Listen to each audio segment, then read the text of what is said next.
let's today talk, or we'll talk a bit about understanding a word, not passing a word without understanding it, and what you call the hook. Okay, good. So I'm going to preface this with that most of us have had the experience in our life that we have been reading a book, and then we realize that we've read 5 pages and we can't remember a damn thing we've read.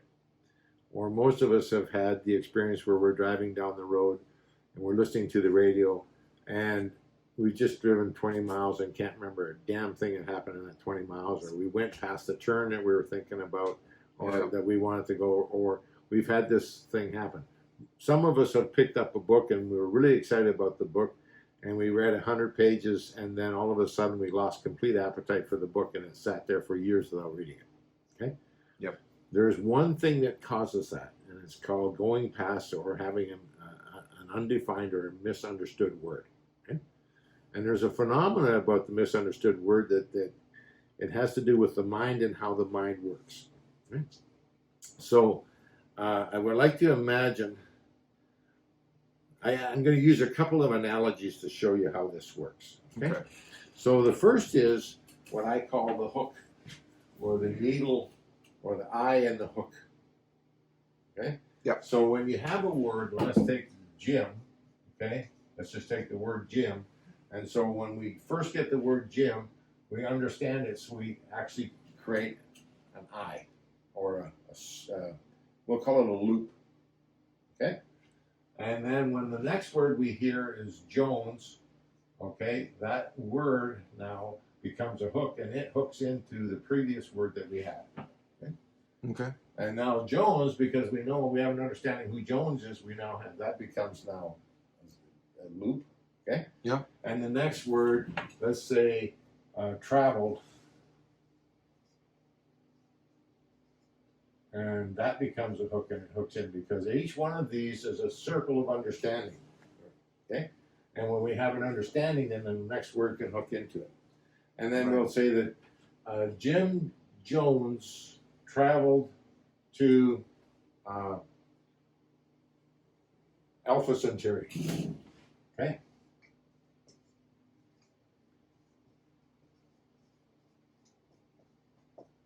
Well, let's assume you don't know what Alpha Centauri is. Okay? Easy assumption.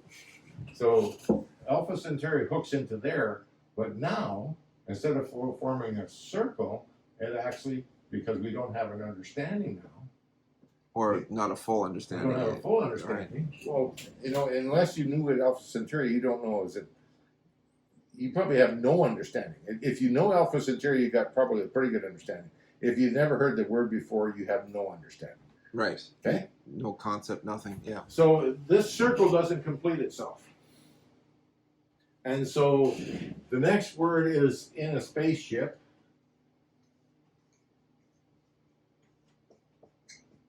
Okay? But that word has nothing to hook into. So it's now dangling in midair. Right. Okay?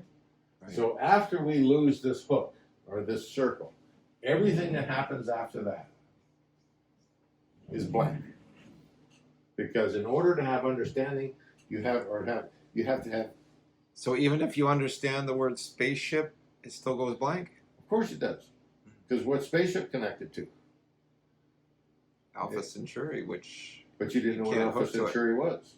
So you can't So hook to it's it. not there. It's got no hook. So the word spaceship is the beginning of another sentence, a whole new idea. So what happens when you're reading, and this happens, I don't know if you've ever noticed, that your mind just starts wandering. And you're reading a book, and you're thinking about the barbecue you're going to go to next week, or the barbecue you were last week, or when you're going to see your dad again. You're reading the words, but your mind is nowhere near it. It's gone. Right? Mm-hmm. Have you It's had like that? your mind, it's doing its thing, but you're thinking somewhere else. But you know the words are being read, but you're not connected. They're not to connected. Them, right? They're not connected to anything. They're just floating in the middle of there. And when you do this, you lose interest in reading. Yeah, and you read it over again and over again, and for some reason that doesn't help. It's like, why can't I focus? That's right. And we've asked that question 100 times. Why can't I focus? Like, well, what the hell's going on? There must be something wrong with me. I can't read. Right? My stupid. grandson's a perfect example. He says, I hate reading. Okay? Because he has his whole life gone past words That he doesn't understand. that he doesn't understand, so he just hates reading. Okay? That's changing, but up until now, he just hates reading. Yeah. Because he's got all these words. So what happens when you go past a word like this is if you want to think in terms of attention units, and let's just assume that as an individual you have 1,000 attention units. Okay? Yep. Okay. So attention units are preferably you want as many attention units in present time as possible. Yeah, it helps you really focus on something if you got a full attention on it. So you start out with 1,000 attention units. So you got 1,000 here, you got 1,000 here, you got 1,000 here, you got 1,000 here, and now you get over here and you got 600 in present time. Where's 400 got stuck back here, and they stay there. and they're stuck where? Like what? They're stuck trying to figure out what the hell does that word mean. Okay. It's stuck on that word. It's a stuck attention unit. And when people go down past too many words like this, is what happens to their IQ is it goes down. So if you hit one word you don't understand, you might be able to kind of keep reading and get some comprehension. Only if you make up a definition. Okay? But if you don't have the full definition of the word in its context, you've lost those attention units. Those attention units are going to get stuck there. Yeah. And then you go along, and then you go along, and you see another word that you don't understand, and then you got another. So now you got 600 attention units. You got 600, and then you get another word, and now you got going forward. Now we got 400 attention units because we got another 200 stuck there. Okay? Right. And what happens now? The measure IQ is actually the measure of ability to be in present time. Okay. How so? Well, basically, in order to be able to pass an IQ test, you have to be in present time to observe the question that you're reading or being tested on. That's true. If your mind's wandering, you're not in present time. You're not in present time. So the more attention units you get stuck in past, okay, then the lower the IQ goes. So when you're saying the amount of attention units you have, it's kind of like the amount of attention units you have in present time at your disposal, kind of thing. That you can use in present time. Yeah. Okay. Yeah, that makes you sense. Start out at 1,000 and you lose some. Well, if you've got 400 stuck looking, it's not really you don't have it anymore. You're not all there. It's being used somewhere else. Well, okay, and that's why our mind starts wandering. If our mind is wandering, where are our attention units? On what we're reading? Yeah, someplace else. It's other places. Yeah, other places. Right. So basically, if you go past a word that you don't understand, you end up in this phenomenon. Yeah, no, it just you just got me thinking about that whole. If your mind is wandering, it's like you don't have enough attention units to focus or something. It's a weird. It is, It's isn't a it? neat concept. I want you to think about it. We're going to use a different example. But and talking about it being in present time as well. So those are all neat concepts that are all coming together here. I heard it the other day, and I can't even remember who said it, that some professor said that at the age of 7, 90% of children are bordering on genius. By the age of 25, it's less than 2%. Wow, 90? 90% of children at the age of 7 are bordering on genius. By the age of 25, less than 2% are bordering on genius. So what do we do with our children between the ages of 2 or 7 and 25? Teach them. Get them to read words they don't understand. We send them to school. Yeah. And what happens is that when I went to school, I was even taught to don't worry about looking it up in the dictionary. Just figure it out. From the context, From I the had context. the same thing, and I had the toughest time in English. Correct. Well, I did. Correct.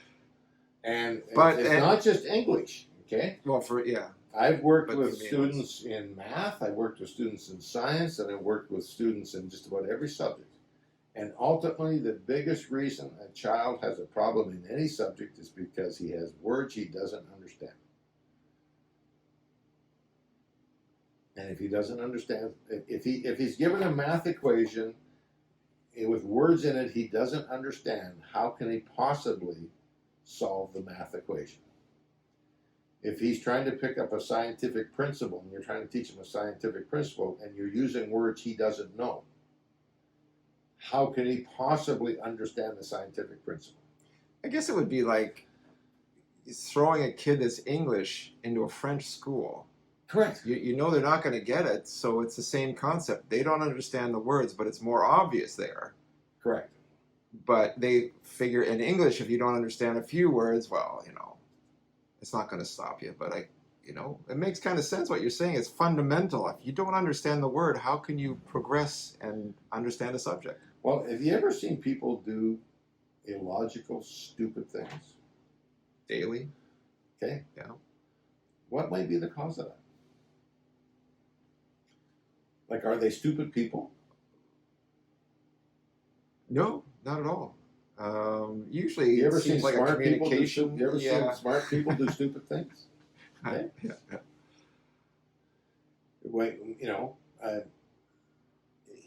I've seen really intelligent people do stupid things because they don't have an understanding in that area, and I can almost guarantee you they have misunderstood words in that area of their life that causes them to do that. I didn't realize it was such a big deal, but yeah. It is. In fact, so the way to solve this is every time you find yourself mind wandering, every time yourself your attention goes someplace else when you're reading, is you just stop. Okay. Go back and find out, okay, where was I understanding things? Where was I doing well? Okay. And then you just look at that point and say, okay, what word somewhere in there where I was doing well, right at the end of that, there's something I don't quite fully get. And you'll spot it instantly. You'll look at the word, okay, I got, well, no, I don't know that word. You get out a dictionary, you look it up. Read the definition. Sometimes there's 4 or 5 definitions for the word. Right. Well, because you have a misunderstood on it, you better look at all 5 of the definitions. And then read the definition, look at the examples, and then use that definition, that word, in a couple of sentences. See if you really got it. And then do that with each one of the definitions of that word. And when you're done, then you'll have a full understanding of what that word was meant in that context, because now you have the whole scope of it. Right. And then you carry on. And your understanding of what you're reading will carry forward. Now, go ahead. I was going to say, for me being older, I would have a tougher time with it because you think you know a lot of you're like, if you're looking for the words, it's like, oh no, I know what it means. It's almost like you have to say, okay, what does it mean? Because putting it into words, you're like, I get it, but how do I put it into words? Then you know if you know. Wow. Then you know if you understand the word or not. If you can actually put it into words instead of saying, I get the concept, I get the idea. Well, there's a couple things we're working against us older guys. Okay. One is we have the habit of going past words for years. Yeah, exactly. And the second thing is not wanting to admit we don't know. Like, what would people? You mean like asking for directions? Same concept. What would people think of me? Right? Have you ever tried to read? Here's an interesting example, and I just challenge anybody to try this example. Pick up a law book and start reading case law. And see how far you get into the first case law before you're completely confused. Because they're going to use, in the first 10, 20 sentences, they're going to use 15 words you don't understand. You have no idea what the definition of. And by the time you're done the first 2, 3 paragraphs, you're going to be spinning. You're going to put it down. If you read the whole thing, you haven't got a clue what they just said. That's right. You just read because you had to read it. So mechanically you read it, but you turned off. Or you have no idea what they said. You have no idea the ramifications. No for it. Seriously. One of the problems I have with law is that often they're using the same words, but they've redefined them.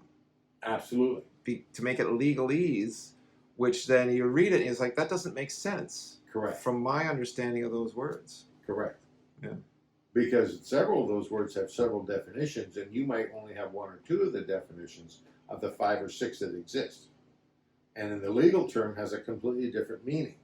And unless you go and look at the meaning in the legal term, That's true. A lot of times, dictionary will say law or biology or whatever because it's a specialized, usage. definite. Yeah. That's correct. Okay. And if you don't have that definition, so let me see if I can come up with an example. I'm going to give an example of a word that can have 2 different definitions and how it can change things. And not in legal terms, but you heard of the word scrub. Scrub. Yeah. Scrub. So what is the definition of scrub? What's the definition for you? Well, depending on how you read it, it could be to clean up or scrape off. Okay, good.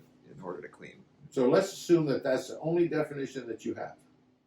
Okay, you have no other definition, and you're listening to the TV, and the TV says the Apollo mission today got scrubbed. Yeah, and you're picturing that somehow they're scraping off or cleaning up. You see a whole crew scrubbing a spaceship. Yeah. Okay, Yeah. because you have a misdefined word with regards to how it was used.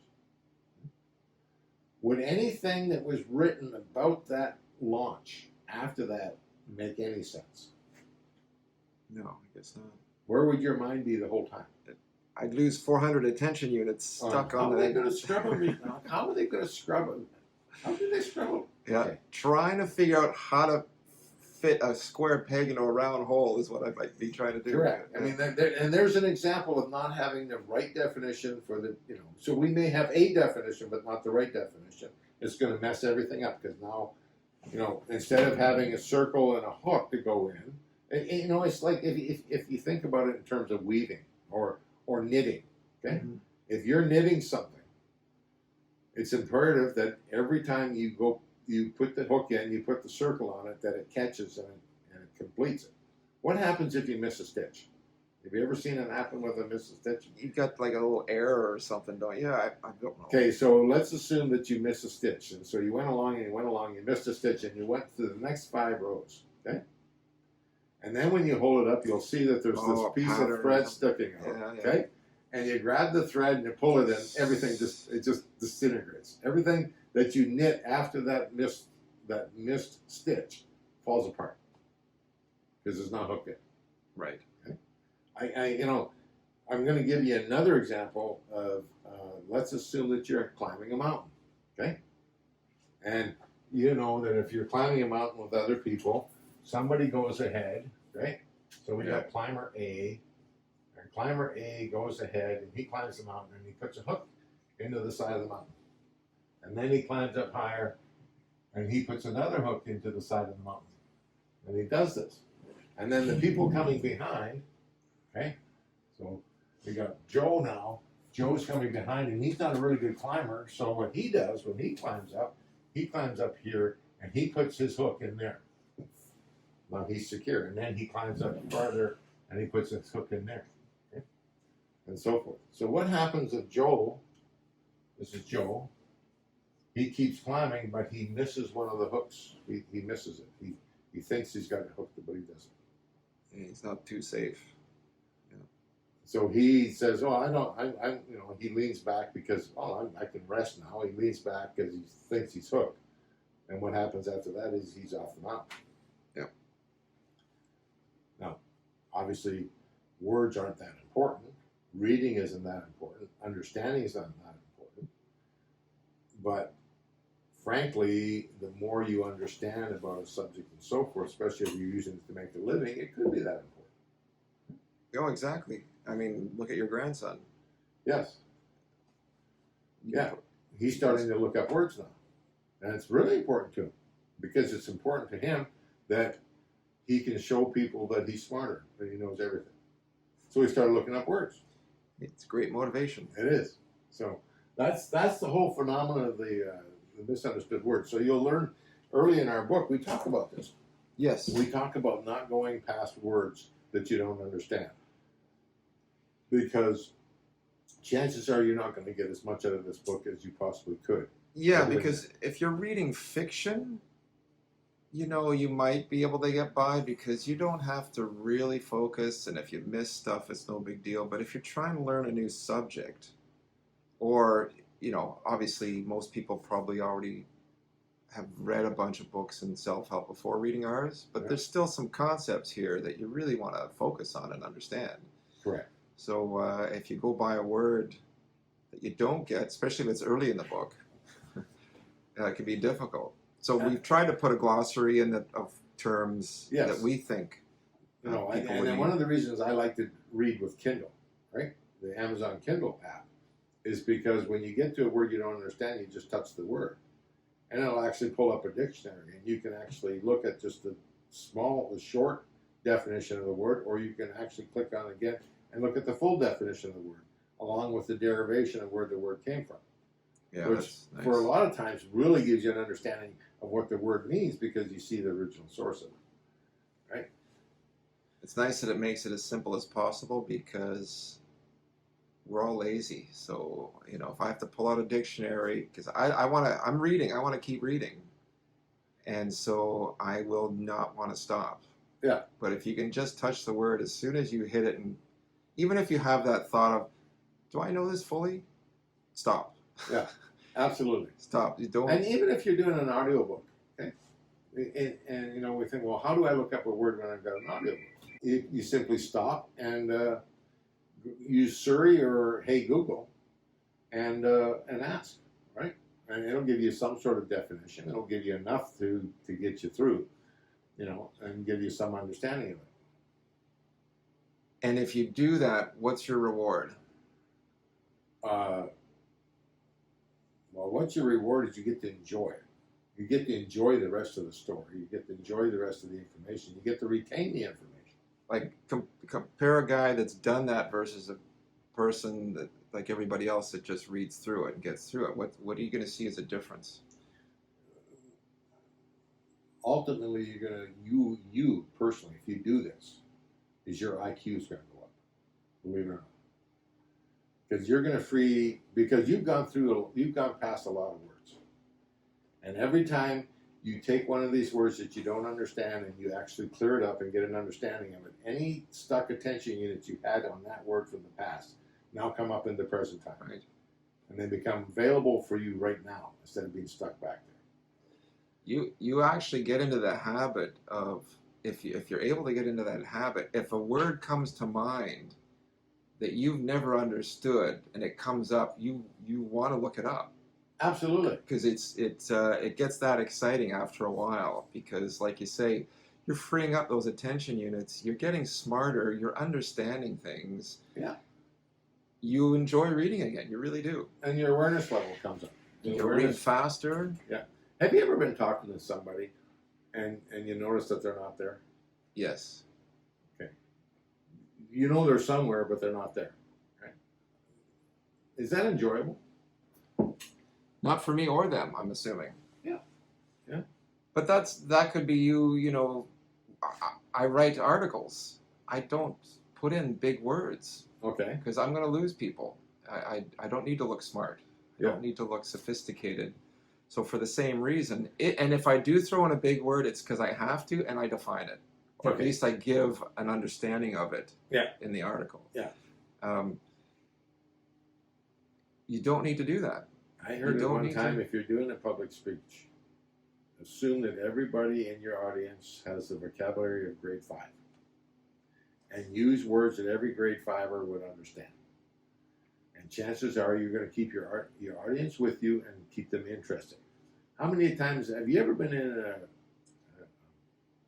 seminar, or College or a lecture. lecture, and you walk in and you look, there's 300 students there and 80% of them are sleeping?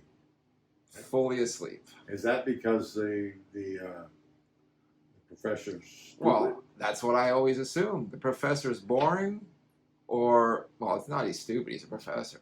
But you just assume he's boring, or the subject's dry. Okay. But, you know, it's... But maybe he's been using so many big words without defining them that he lost everybody. Yeah. You know where their attention units, they're gone, they're sleeping. They lost them all. Lost them all. Right. I remember sitting in sermons in a church. I grew up in a Oh, Catholic church. yes. And I remember sitting in that church and watching everybody doze off on the 20-minute or 30-minute sermon that the priest was talking. I remember that too. And a lot of times it's because the words were such that people in the audience didn't have them. Either the words are Old English that you don't understand, you can't hear the priest because it's echoing in this massive chamber, or in my case, it's in Croatian. Yeah. And I don't know half the words he's saying because they're old Croatian. Oh, so it makes church horrible. Yes. But you know, you watch on TV when they'd have those church goings, everybody's excited and getting into it, and you wonder what's going on, what's the difference? You know, maybe that's all it is. Well, you know what's interesting? I've watched some really good pastors on TV, and when they use a word that may have had a different meaning in the context of when it was used, they will actually tell you at that time the use of this word meant this, and here was the definition. And when they do that, it actually makes the story that they're telling quite exciting. It does. And you probably heard that word before and had a problem with it. Now you've had it cleared for Well, you. yeah, you heard it and fell asleep because you had no idea what the rest of the story was because you missed the word. Yeah. It didn't fit, right? Like one of them is, and I can't remember the exact definition now, but you have a lot of churches that say you're supposed to fear God, okay? And the word back when it was used before it was translated was to know and understand. And it changed to fear? Well, somehow in the translation from where the original meaning to whatever English version it was, it became fear as opposed to know and understand. I could see that. Because it doesn't make sense to me why I would fear a God that's all powerful. Of course he's all powerful. And he's all loving, so fear doesn't make sense if he's all loving. Correct. But if you use the definition to know and understand, well, then it makes sense. To know and understand the all-loving God. Which is probably why the Bible is so hard to read. But when you hear, I'm supposed to fear an all-loving God, there's something non sequitur here, right? Exactly. Yeah. So where do your attention units get stuck? There's something non sequitur. There's a lot stuck in the Bible, right? Something doesn't make sense then. Yeah, that's right. And there's example after example of that. I mean, I read a book recently, about 4 years ago now, called The God Particle, and it was about quantum physics. Quantum physics, yeah. I had to. It took a long time to read the book because I spent a lot of time clearing the words. And one of the challenges... Clearing, you mean like looking up the definitions? Looking at the definitions. But one of the challenges that I found in that book, and it frustrates me about publishers, is they use the word in chapter 1 and they define it right after the word. Okay? And then they use the word again in chapter 9. I kind of remember what the definition, but I want to clear it again. I want to get an understanding. So I go look and see if there's a glossary, and they don't have a glossary with that term in it. So now I got to try to remember, where did I read that word last? Yes. And I got to go dig back in there. Because now they'll use an abbreviation of the word. Right? They'll use or acronym. An acronym of it. Right? And I can't remember. What the hell did that acronym mean? The three-letter acronym. I got to go way back in the book and try to Yes. dig it up. And that took the most time. Had they put a glossary of terms in, that next time I saw that word and had a little confusion, I could go into the glossary and just simply cleared it and looked it up again. Oh, yeah, there it is. Or they said even an index, so if I can go look up the word in the index and tells me where I first read it and go back and get a better understanding of it. Right. Would have been far better. But a lot of these publishers these days don't understand the value of putting in an index and putting in a glossary. So that's why you'll find... we do now. That's why you'll find in our book that there will be an index and a glossary of terms.